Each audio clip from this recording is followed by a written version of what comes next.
கர்நாடகாவில் கர்ப்பிணியை பெற்ற தந்தையே அடித்து கொலை செய்த சம்பவம் பதைபதைக்க வைத்துள்ளது.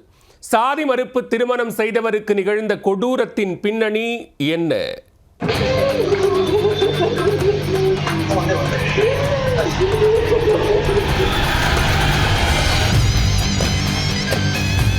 காதல் திருமணத்துக்கு எழுந்த அச்சுறுத்தல் காரணமாக இளம் ஜோடி வெளியூரில் தஞ்சமடைந்தது. இளம் பெண் 7 மாத கர்ப்பமாக இருந்ததால் பெற்றோர் மனமிறங்கி ஏற்றுக்கொள்வார்கள் என்ற நம்பிக்கையில் சொந்த ஊர் திரும்பினர். ஆனால் சாதி வெறியால் சிறிதளவு கூட வன்மம் குறையாமல் இருந்த பெண் வீட்டார் வீடு புகுந்து கொலைவெறி தாக்குதல் நடத்தியுள்ளனர். இதில் கர்ப்பிணியுடன் சேர்ந்து வயிற்றிலிருந்த சிசுவும் இந்த உலகை பார்ப்பதற்கு முன்பே மூச்சை நிறுத்தியுள்ளது. கொலைபாதக கும்பல் மீது கடும் நடவடிக்கை பாயுமா?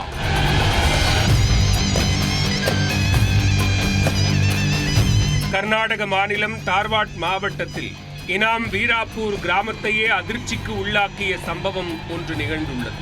இந்த கிராமத்தைச் சேர்ந்த விவேகானந்தன் என்ற இளைஞர் ஹூப்பள்ளியில் உள்ள கல்லூரியில் பயின்று வந்துள்ளார். அதே கிராமத்தைச் சேர்ந்த மான்யா பாட்டில் என்பவரும் ஒரு தனியார் கல்லூரியில் படித்து வந்தார். சிறு வயது முதலே அறிமுகமான இருவரும் கல்லூரி சென்றபோது நட்பு ஏற்பட்டுள்ளது. நாளடைவில் இருவருக்கும் இடையே காதல் மலர்ந்துள்ளது. பின்னர் அடிக்கடி செல்போனில் பேசிக் கொண்டவர்கள் இன்ஸ்டாகிராம் உட்பட சமூக வலைதளங்களில் போட்டோக்கள், வீடியோக்களை பகிர்ந்துள்ளனர். இது பெண் வீட்டாருக்கு தெரிந்ததும் கண்டித்துள்ளனர். அதிலும் இருவரும் மாற்று சமூகத்தைச் சேர்ந்தவர்கள் என்பதால் கடும் எதிர்ப்பு கிளம்பியுள்ளது. இதனால் விவேகானந்தன் மாணவியிடமிருந்து சற்று விலகிச் செல்ல முற்பட்டுள்ளார். ஆனால் தன்னை திருமணம் செய்யாவிட்டால் தற்கொலை செய்து கொள்வேன் என்று மான்யா கூறியுள்ளார். காதலி தனது நிலைப்பாட்டில் உறுதியாக இருந்ததால் பெற்றோர் எதிர்ப்பை மீறி இருவரும் காதல் திருமணம் செய்துள்ளனர். இது தொடர்பாக பெண் வீட்டார் பிரச்சனை செய்துள்ளனர்.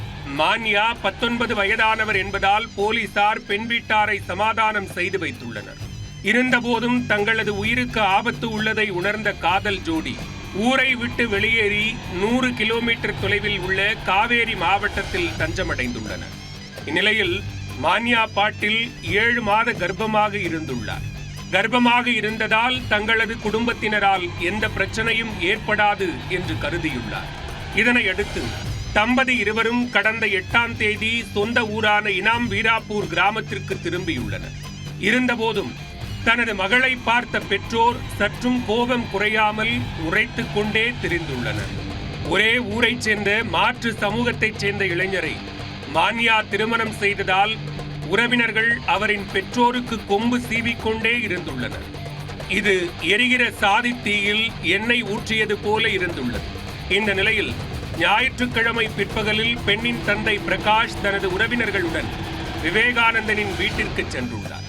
அவர்கள் ஆயுதங்களுடன் வருவதை பார்த்த விவேகானந்தன் விவசாய நிலத்திற்குள் தப்பியோடி மறைந்துள்ளார். பின்னர் அங்கிருந்து சென்ற கும்பல் எப்படியும் இன்றைக்குள் சம்பவம் செய்ய வேண்டும் என்ற கோபத்துடன் மாலை 6 மணி அளவில் மீண்டும் திரும்பி வந்துள்ளனர். அப்போது வீட்டில் இளம்பெண் மான்யா, அவரது மாமனார், மாமியார் மட்டும் இருந்துள்ளனர். இரும்பு பைப் மற்றும் மண்வெட்டியுடன் வீட்டிற்குள் புகுந்தவர்கள் வயதானவர்கள் என்றும் பார்க்காமல் அவர்களை கண்மூடித்தனமாக தாக்கியுள்ளனர். தடுக்க வந்த மான்யாவை கர்ப்பிணி என்றும் பார்க்காமல் அவரது தந்தை இரும்பு பைப்பால் தலையில் பலமாக தாக்கியுள்ளார். தொடர்ந்து கொலைவெறி தாக்குதல் நடத்தியவர்கள் வீட்டையே சூறையாடிவிட்டு அங்கிருந்து தப்பியோடியுள்ளனர்.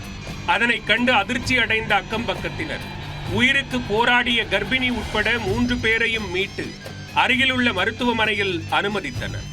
அதில் 7 மாத கர்ப்பிணி சிகிச்சை பலனின்றி பரிதாபமாக உயிரிழந்தார்.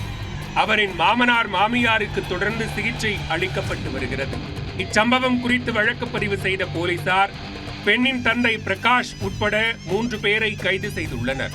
எஞ்சிய நபர்களை பிடிக்க தேடுதல் வேட்டையில் இறங்கியுள்ளனர்.